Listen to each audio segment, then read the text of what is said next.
Gusto kong malaman kung meron ka pang ikukuwentong, iba pa based sa, ah, ah, how to start ng iyong creator, journey. Kasi Yu gusto kong mag-recap kung papaano ko hmm. ginagawa yung akin baka after that is your turn naman. Actually kasi ang house kasi madugo yan, eh.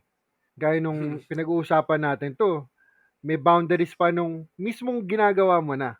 So ito nasa Oo, before lang tayo, eh.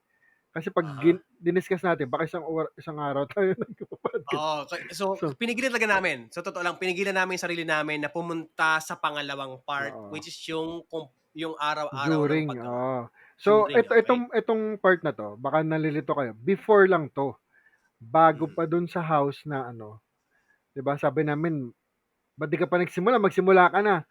'Pag ito na, "Uy, pasimula ka na." Ito na yung gagawin mo, simula ka na, 'di ba?